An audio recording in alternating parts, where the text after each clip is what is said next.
Pengelolaan dana BOS yang diduga tidak dilakukan secara transparan terjadi di SMA N1 Gumai Talang terletak di Desa Sukarami Kecamatan Gumai Talang Kabupaten Lahat Provinsi Sumatera Selatan, kini menjadi sorotan dan perhatian di kalangan media online iGlobal News, Teropong Indonesia News serta media lain dan LSM.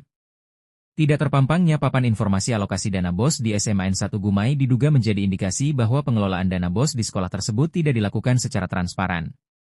Padahal anggaran untuk pembuatan papan informasi alokasi dana BOS sudah dianggarkan dari dana BOS tersebut. Selain telah melanggar Undang-Undang Keterbukaan Informasi Publik, KIP, tidak terpampangnya papan informasi alokasi dana BOS juga akan mengundang pertanyaan serta spekulasi yang negatif dari berbagai pihak.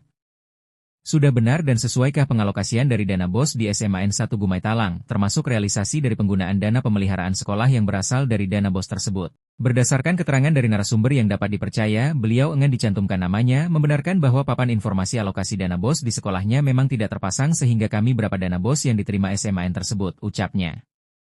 Tak sampai di situ ia juga menjelaskan bahwa Kepala Sekolah SMA N1 Gumai Talang Kabupaten Muara Enim, jarang masuk sekolah dan tak pernah mengajak kami rapat tentang dana BOS, jelasnya kepada awak media iGlobal News dan Teropong Indonesia News. Sementara terkait dana pemeliharaan sarana dan prasarana sekolah yang berasal dari dana BOS, untuk diketahui yang masuk di SMA N1 Gumai Talang, kita lihat dari tahun 2022-2025. Sebagai berikut, dana BOS yang diterima tahap 1 tahun pada tanggal 17 Februari 2022. Sebesar 171.000.000 untuk pemeliharaan sarana dan prasarana sekolah sebesar Rp 27.355.000. Tahap 2 diterima pada 3 Juni 2022 untuk prasarana dan prasarana sebesar Rp23.697.000. Tahap 3 dicairkan pada 17 Oktober 2022 sebesar Rp21.240.000. Khusus untuk pemeliharaan sarana dan prasarana sekolah sebesar Rp23.175.000. Dana diterima tahap 1 tanggal 21 Maret 2023 tahun 2023 sebesar Rp27.500.000 untuk pemeliharaan prasarana sekolah sebesar Rp21.253.000. Tahap 2 pada diterima pada tanggal 25 Juli 2023 untuk pemeliharaan sarana dan prasarana sekolah sebesar Rp21.253.000. Pencarian dana BOS tahun 2024 tahap 1 pada tanggal 17 Januari 2024 sebesar Rp281.250.000. Untuk pemeliharaan sarana dan prasarana sekolah sebesar Rp25.911.000. Pencarian tahap 2 pada tanggal 12 Agustus 2024. Rp281.250.000. Untuk pemeliharaan sarana dan prasarana sekolah sebesar Rp69.206.800. Pencarian dana BOS tahun 2025 sebesar Rp259.500.000 dicairkan pada tanggal 21 Januari 2025. Untuk pemeliharaan prasarana sekolah sebesar Rp6.161.700. Dana pemeliharaan yang cukup fantastis seharusnya bisa digunakan untuk perawatan ringan, seperti plafon rusak, keramik pecah, WC siswa diperbaiki dengan bertahap.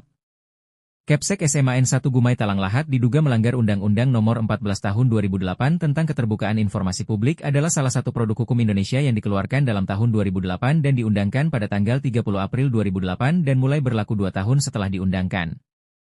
Kepsek SMA N1 Gumai Talang Lahat diduga telah melanggar peraturan pemerintah tentang seorang PNS yang tidak masuk kantor tanpa alasan yang sah dapat dikenai sanksi disiplin berat, seperti penurunan jabatan, pembebasan dari jabatan, hingga pemberhentian sebagai PNS.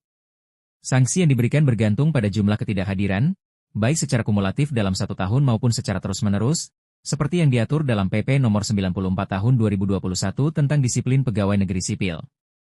Jenis sanksi berdasarkan jumlah ketidakhadiran. Sanksi ringan, 3 hari kerja, kumulatif teguran lisan. 4-6 hari kerja, kumulatif teguran tertulis. Juli 10 hari kerja, kumulatif pernyataan tidak puas secara tertulis. Sanksi sedang, November 13 hari kerja, kumulatif penundaan kenaikan gaji berkala selama 1 tahun. 14-16 hari kerja, kumulatif penundaan kenaikan pangkat selama 1 tahun. 17-20 hari kerja, kumulatif penurunan pangkat setingkat lebih rendah selama 1 tahun. Sanksi berat, 21-24 hari kerja, kumulatif penurunan jabatan setingkat lebih rendah selama 12 bulan.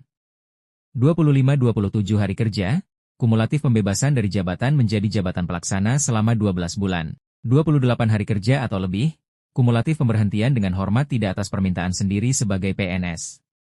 Kepsek SMA N1 Gumai Talang Lahat mengabaikan tentang UKS yang telah tercantum pada Pelaksanaan UKS diwajibkan oleh undang-undang dan peraturan pemerintah, antara lain UU Nomor 23 Tahun 1992 tentang Kesehatan Pasal 45. Dari hasil temuan tim media iGlobal Beus dan Teropong Indonesia News di SMA N1 Gumai Talang tersebut, maka kami tim media meminta kepada Gubernur Sumatera Selatan, Inspektorat Sumsel, Dinas Pendidikan Provinsi Sumatera Selatan, BPKD Sumsel, APH, Polda Sumsel, Kejati Sumsel, dan pihak berwenang lainnya, segera memeriksakan Kepsek SMA N1 Gumai Talang Lahat. Apabila nantinya dugaan tersebut benar, maka kami meminta agar Kepsek SMA N1 Gumai Talang ditindak sesuai hukum yang berlaku.